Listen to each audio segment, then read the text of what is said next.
Bismillahirrahmanirrahim. Assalamualaikum warahmatullahi wabarakatuh. Innal hamdalillah nahmaduhu wa nasta'inuhu wa nastaghfiruh wa na'udzu billahi min shururi anfusina wa min sayyiati a'malina.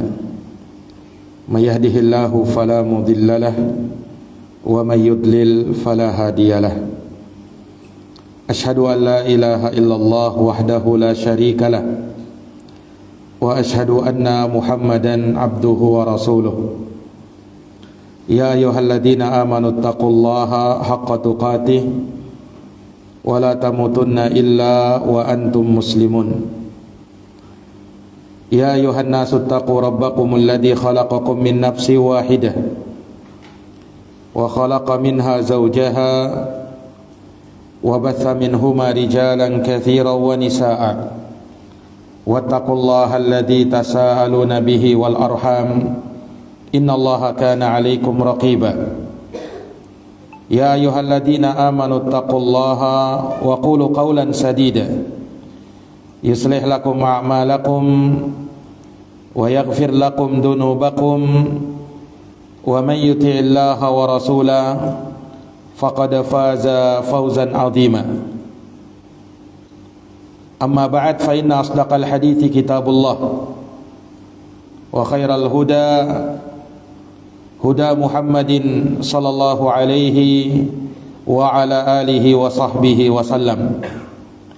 Wa syarrul umuri muhdatsatuha fa inna kulla muhdatsatin bid'ah wa kulla bid'atin dhalalah wa kullu dhalalatin finnar.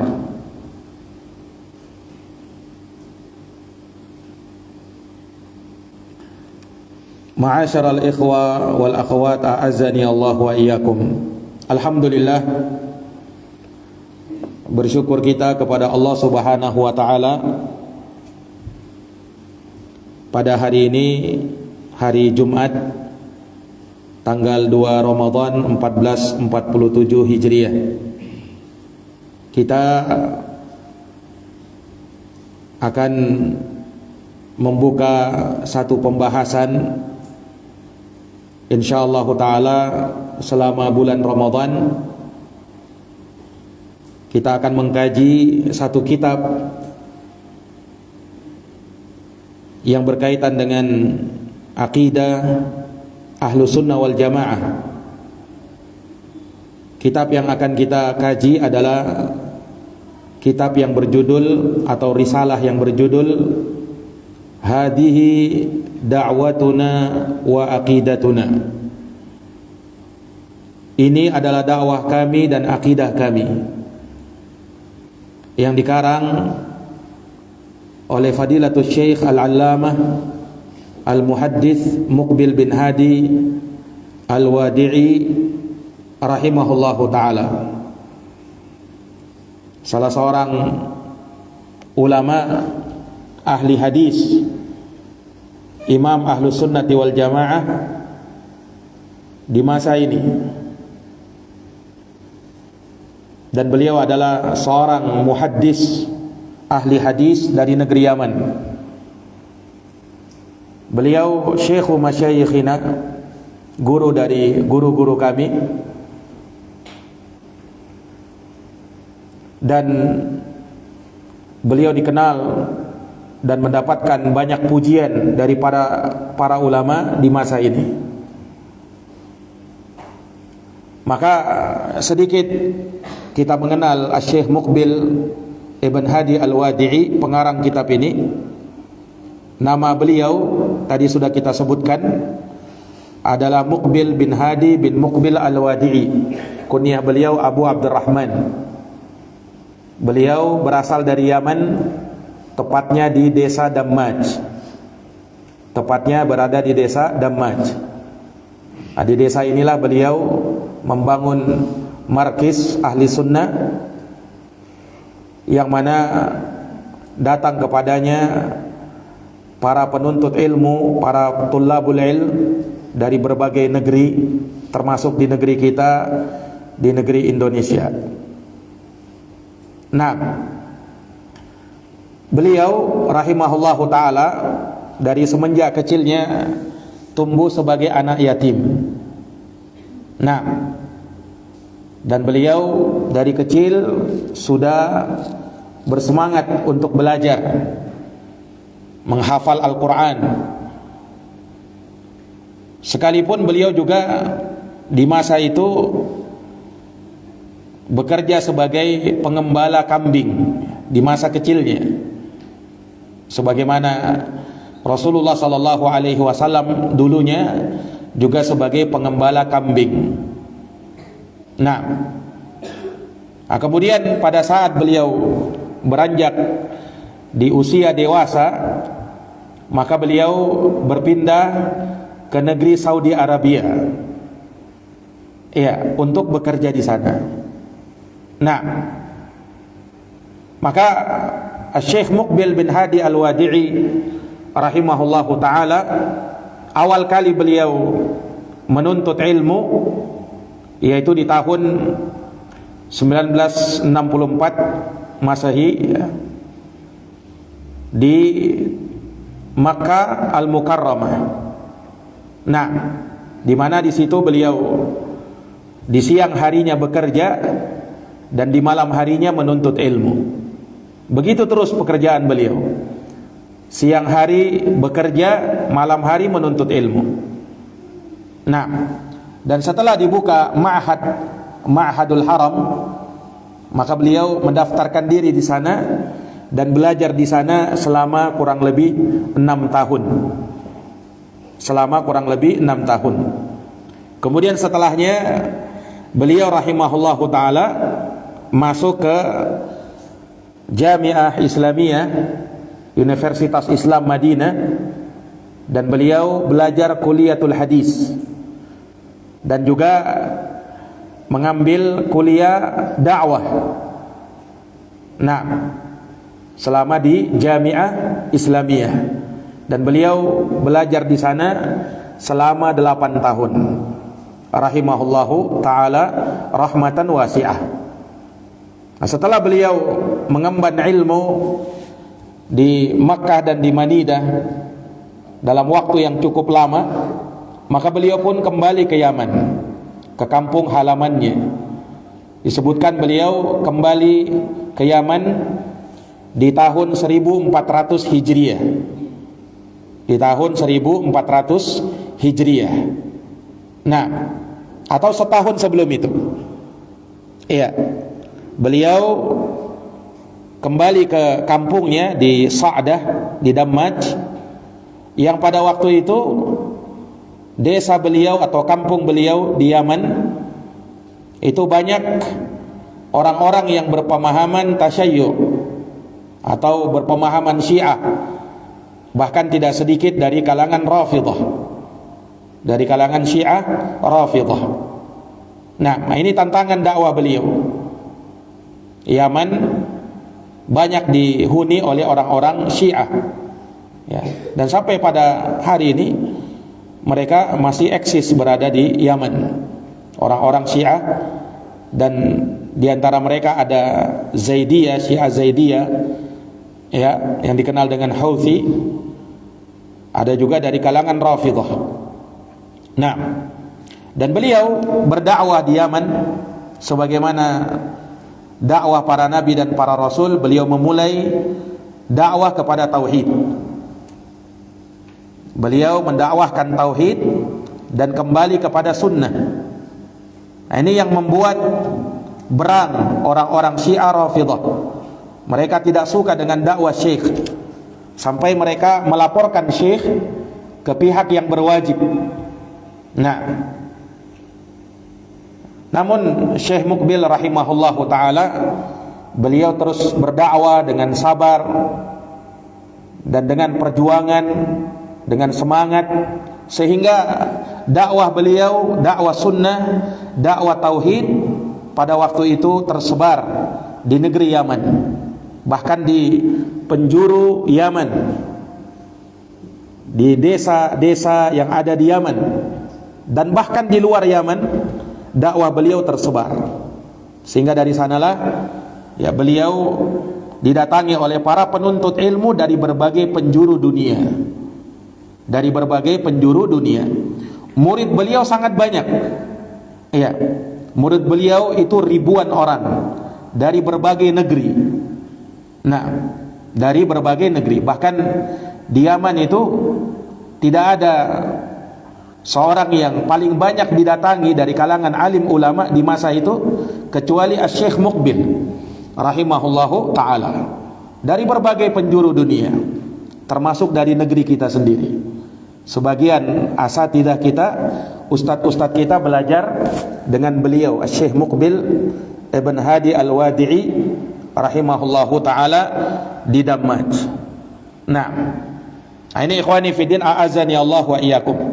Dan beliau mengajarkan berbagai cabang ilmu, dan beliau juga dibantu oleh para penuntut ilmu senior dari murid-murid beliau, sehingga dengan cepat dakwah beliau tersebar dan kebaikan banyak tersebar.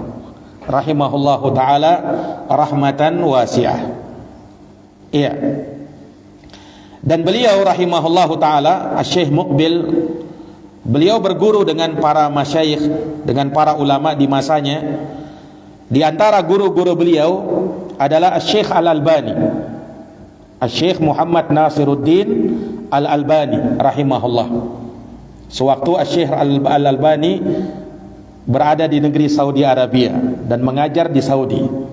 Jadi Syekh Al-Albani pernah mengajar di Saudi, dan Syekh Muqbil berjumpa dengan Syekh Al-Albani di Saudi Arabia dan belajar kepada Syekh Al-Albani di Saudi. Juga di antara guru beliau adalah Syekh Abdul Aziz bin Abdullah bin Baz rahimahullahu ta'ala. Juga beliau berguru kepada Syekh Abdullah bin Humaid rahimahullah. Kemudian Syekh Muhammad Al-Amin Al-Misri rahimahullahu ta'ala. Dan masih banyak lagi guru-guru beliau dari kalangan para ulama yang terkenal di masa itu. Nah, ini ikhwani fiddin a'azani Allah wa iyyakum. Adapun murid-murid beliau, tadi sudah kita sebut ribuan murid beliau, sangat banyak. Namun di antara yang masyhur dan terkenalnya, mereka yang menjadi ulama sekarang di Yaman. Ya, di antaranya adalah Syekh Muhammad bin Abdul Wahhab Al-Wasabi rahimahullah. Beliau sudah meninggal dunia. Juga di antaranya adalah guru kami Syekh Al-Allamah Al-Muhaddis Muhammad bin Abdullah Al-Imam hafizahullah ta'ala. Beliau masih hidup. Beliau yang memegang markis di Ma'bar Yaman. Juga di antaranya Syekh Abdul Aziz Al-Bura'i hafizahullah ta'ala. Kemudian Syekh Abdurrahman Al-Adni, beliau yang sudah meninggal dunia, ya. Kemudian juga Syekh Abdullah Ad-Dammari, juga Syekh Utsman As-Salimi. Nah, juga di antaranya Syekh Abu Abdullah Ahmad Asy-Syekhi, Syekh Anis bin Tahir, dan masih banyak lagi.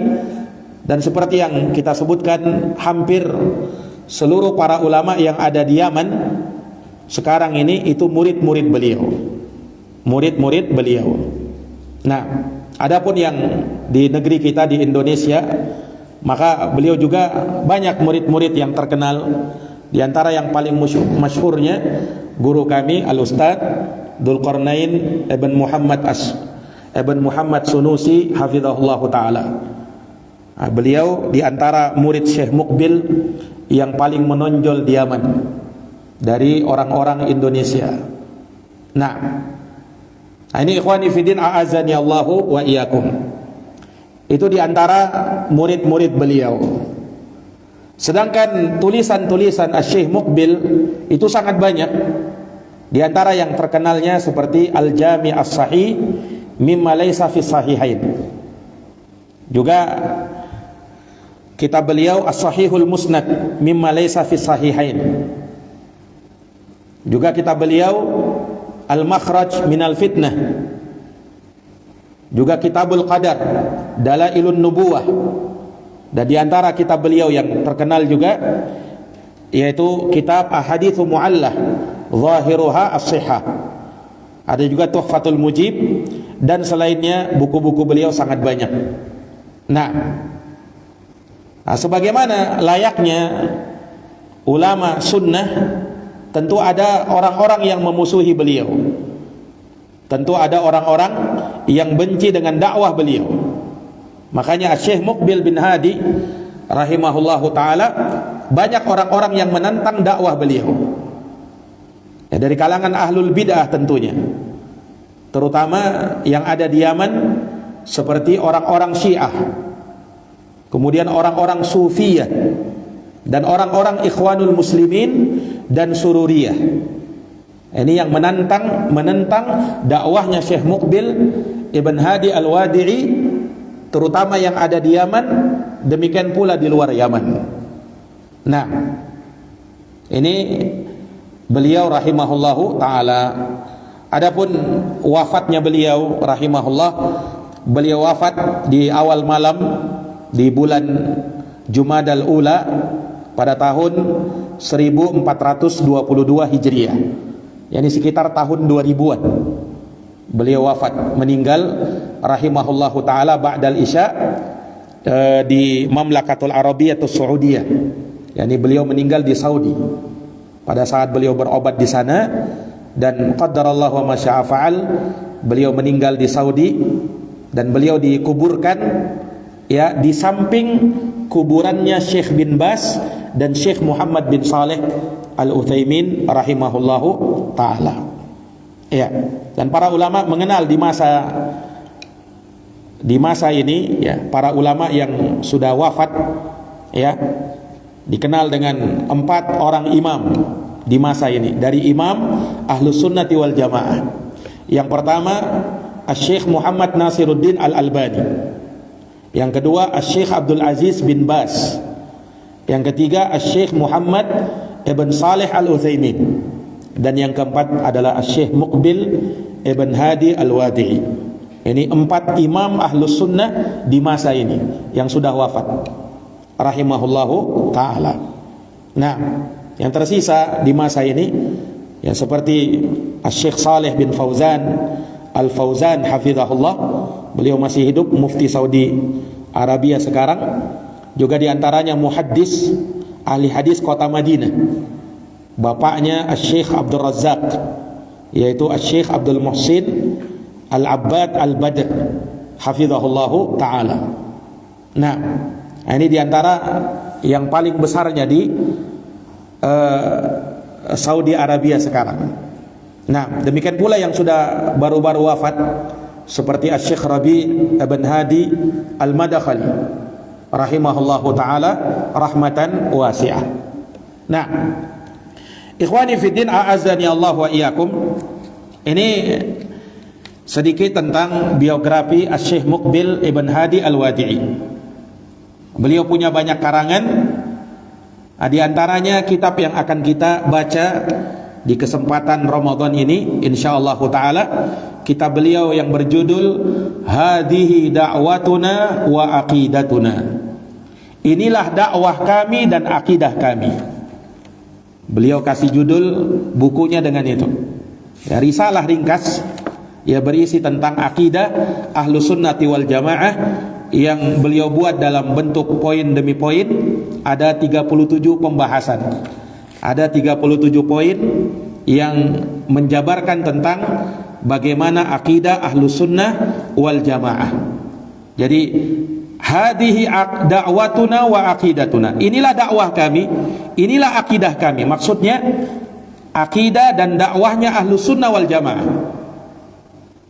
yang semuanya sesuai dengan jalan para salaf yang terbimbing di atas Al-Quran dan sunnah Nabi Sallallahu Alaihi Wasallam, terbimbing di atas jalan Al-Quran dan sunnah Nabi Sallallahu Alaihi Wasallam dengan pemahaman salafus saleh.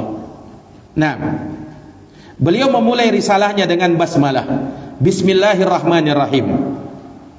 Iya, dan ini dalam rangka mengikuti Al-Quran, sunnah Nabi Sallallahu Alaihi Wasallam, dan kebanyakan orang-orang yang menulis karya tulis berkaitan dengan disiplin ilmu tertentu, Beliau mengawali tulisannya dengan Bismillahirrahmanirrahim, dengan nama Allah yang Maha Pengasih lagi Maha Penyayang. Kemudian setelahnya beliau membuka dengan khutbatul hajah. Khutbatul hajah inilah khutbah yang sering kali kita memulai khutbah dengannya. Bahkan ini sudah menjadi ciri ahlu sunnah di masa ini. Iya. Walaupun tidak secara mutlak, tapi kebanyakan ahlu sunnah ketika memulai khutbah-khutbah mereka mulai dengan khutbatul hajah. Khutbatul hajah itulah yang bunyinya innal hamdalillah nahmaduhu wa nasta'inuhu wa nastaghfiruh. Iya. Innal hamdalillah nahmaduhu wa nasta'inuhu wa nastaghfiruh wa na'udzu billahi min syururi anfusina wa min sayyiati a'malina may yahdihillahu fala mudhillalah. Atau di sini beliau katakan may yahdihillahu fahuwal muhtadi wa may yudlil fala hadiyalah. Ya, artinya sesungguhnya segala puji hanya milik Allah. Kita memujinya, memohon pertolongan kepadanya dan memohon ampun kepadanya. Kita berlindung kepada Allah dari kejelekan jiwa-jiwa kita dan keburukan amal perbuatan kita. Barang siapa yang diberi petunjuk oleh Allah, maka dialah orang yang mendapat petunjuk. Dan barang siapa yang Allah sesatkan, maka tidak ada yang memberi hidayah kepadanya. Wa asyhadu an la ilaha illallah wahdahu la syarikalah. Aku bersaksi bahwa tidak ada yang berhak disembah kecuali Allah, tidak ada sekutu baginya.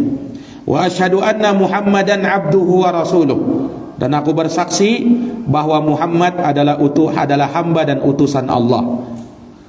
Qala ta'ala, Allah Ta'ala berfirman, ya ayyuhalladzina amanu taqullaha haqqa tuqatih wa la tamutunna illa wa antum muslimun. Wahai orang-orang yang beriman, bertakwalah kalian kepada Allah dengan sebenar-benarnya ketakwaan, dan jangan kalian mati kecuali kalian berada dalam keislaman. Ya ayuhan nasu taqu rabbakumul ladzi khalaqakum min nafsin wahidah.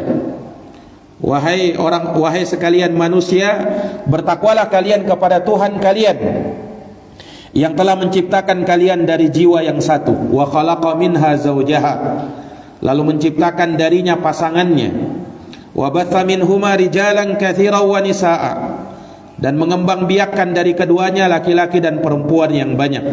Wattaqullaha alladzi tasaaluna bihi wal arham, dan bertakwalah kepada Allah yang dengan namanya kalian meminta satu sama lain. Kemudian peliharalah hubungan tali silaturahim. Innallaha kana 'alaikum raqiba, sesungguhnya Allah Maha mengawasi kalian. Wa qala ta'ala, dan firman Allah Ta'ala, ya ayyuhalladzina amanu taqullah, wahai orang-orang yang beriman, bertakwalah kepada Allah. Wa qulu qawlan sadida, ucapkanlah ucapan-ucapan yang lurus. Yuslih lakum a'malakum, niscaya Allah akan memperbaiki amal-amal kalian. Wa yaghfir lakum dunubakum, dan akan mengampuni dosa-dosa kalian. Wa may yuti'illaha wa rasulah, siapa yang mentaati Allah dan Rasulnya, faqad faza fawzan 'azima, maka dia telah beruntung dengan keberuntungan yang paling besar. Dia telah beruntung dengan keberuntungan yang paling besar. Iya. Nah, kemudian setelah itu beliau mengatakan amma ba'd, adapun setelah itu. Iya. Jadi dalam khutbatul hajah, ya, kenapa disunnahkan kita memulai khutbah kita dengan ini? Pertama, Nabi memang seringkali memulai khutbahnya dengan ini.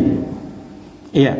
Nabi seringkali memulai khutbah-khutbahnya dengan ini, baik itu khutbah nikah, khutbah Jumat, dan selainnya. Nabi sering memulai dengan itu, innal hamdalillah, dan seterusnya. Iya. Ini ikhwani fiddin, dan di dalamnya terkandung makna-makna yang sangat luar biasa. Iya. Di mana pada khutbatul hajah ini ada wasiat untuk bertakwa kepada Allah dalam 3 ayat tadi.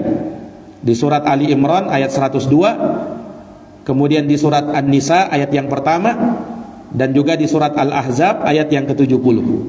Itu semua wasiat untuk bertakwa. Iya. Nah, kemudian juga di dalamnya ada mau'izah, ada banyak nasihat dan pelajaran. Iya. Perintah untuk menjaga hubungan silaturahim. Ya, kemudian ada bentuk muraqabatullah. Seorang muslim itu hendaknya merasa diawasi oleh Allah. Ya. Kemudian juga ada anjuran atau perintah untuk meluruskan ucapan kita. Jangan sampai ucapan kita bengkok, tidak lurus. Iya. yakni kita mengucapkan kalimat-kalimat yang menyimpang, ya, bukan kalimat-kalimat yang thayyibah. Iya. Kemudian juga perintah untuk memperbaiki amal-amal kita. Dengan hal tersebut Allah akan mengampuni dosa-dosa kita. Ini dari kandungan khutbatul hajah. Ya, kemudian juga biasanya setelah amma ba'd disambung lagi oleh Nabi dengan fa inna asdaqal haditsi kitabullah. Adapun sebenar-benar pembicaraan adalah kitabullah, Al-Qur'an. Wa khairal huda, dan sebaik-baik petunjuk huda Muhammadin sallallahu alaihi wa ala alihi wa sahbihi wasallam, adalah petunjuknya Nabi Muhammad sallallahu alaihi wasallam. Wa syarrul umuri muhdatsatuha, sejelek-jelek perkara adalah perkara yang diada-adakan. Wa kullu muhdatsatin bid'ah, dan segala yang diada-adakan itu adalah bid'ah. Wa kullu bid'atin dhalalah, dan setiap kesesatan itu tempatnya ada di dalam neraka.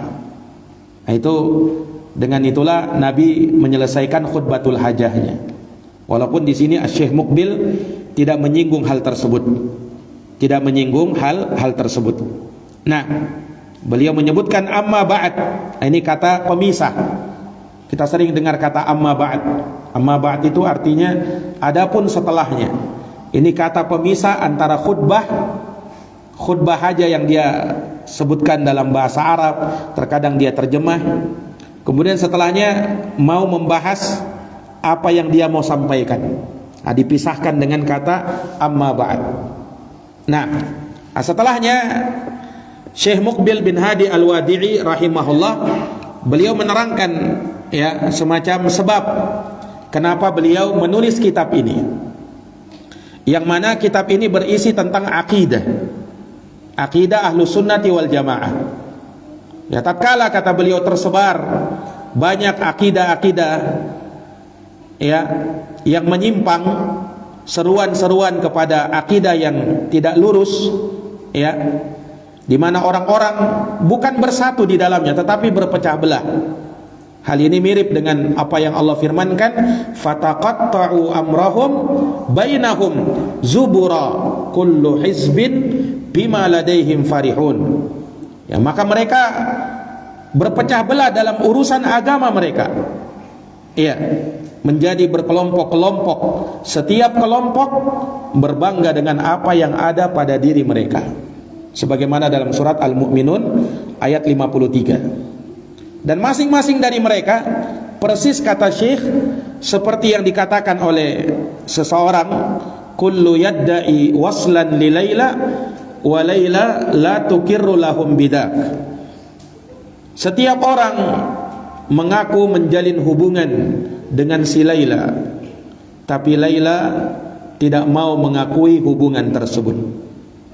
Ini syairnya orang Arab, ya. Disebutkan dengan Laila, ya, karena Laila ini dahulu terkenal sebagai wanita paling cantik di masa itu di tengah orang-orang Arab. Iya. Jadi primadona Laila ini. Sehingga orang-orang mengaku menjalin cinta dengan si Laila. Maka diungkapkanlah syair cinta ini. Kullu yadda'i waslan li Laila. Semua orang mengaku menjalin hubungan dengan Laila. Wa Laila la tukiru lahum bidaka. Padahal Laila sendiri tidak mengakui hubungan tersebut. Nah, ini diarahkan kepada makna yang baik. Maksudnya tiap orang mengaku berada di atas kebenaran, di atas tuntunan agama yang benar, padahal kebenaran itu jauh darinya. Ini ikhwani fiddin a'azzani Allahu wa iyyakum. Iya. Maka dari sini beliau menyinggung tentang akidah. Akidah itu perkara yang penting karena dia pondasi, hal yang mendasar. Hal yang mendasar. Jam berapa azan maghrib? 29. Oh, masih ada waktu. Kita berhenti pas 5 menit ya, mungkin persiapan. Iya, jadi akidah ini adalah perkara yang menjadi pondasi dasar. Iya. Makanya akidah itu digambarkan di dalam Al-Quran. Akidah yang kuat itu bagaikan pohon yang kokoh, yang berdiri kokoh, memiliki akar yang kuat dan cabang yang menjulang ke atas langit. Allah nyatakan dalam Quran, alam tara kaifa daraballahu mathala kalimatan thayyibatan kasyajaratin thayyibatin asluha thabit wa far'uha fis sama' tu'ti ukulaha kulla hinin bi'idni rabbiha wa yadribullahu al-amthala lin-nasi la'allahum yatadhakkarun. Tidakkah engkau melihat bagaimana Allah membuat permisalan kalimat yang baik seperti pohon yang baik, akarnya kokoh sedangkan cabang-cabangnya menjulang ke langit. Pohon tersebut menghasilkan buah-buahan di setiap saat dengan izin Tuhannya, dan Allah membuat permisalan-permisalan kepada manusia agar mereka mau mengingat. Iya, ini permisalan yang disebutkan di dalam Al-Quran. Iya, dan ingat, mempelajari akidah itu hukumnya fardu ain, wajib hukumnya. Iya, bagi setiap muslim dan muslimah. Nah, karena ini hal yang mendasar, tidak boleh dia jahil terhadapnya. Berdosa orang itu kalau tidak mempelajari akidah, mempelajari tauhid. Iya, dari keimanan yang 6, iman kepada Allah, para malaikat, kitab-kitab, para rasul, hari kiamat, beriman kepada takdir yang baik dan buruk, ya. Kemudian mempelajari tentang 2 kalimat syahadat, ya, mengenal tentang siapa Allah, apa agamanya, siapa nabinya. Ini hal-hal yang harus ada dalam diri kita, harus ada dan harus kita ilmui, ya. Ikhwani fiddin a'azzani Allah. Dan kita dituntut untuk berakidah dengan akidah yang lurus. Ya. Dan itulah jaminan keselamatan.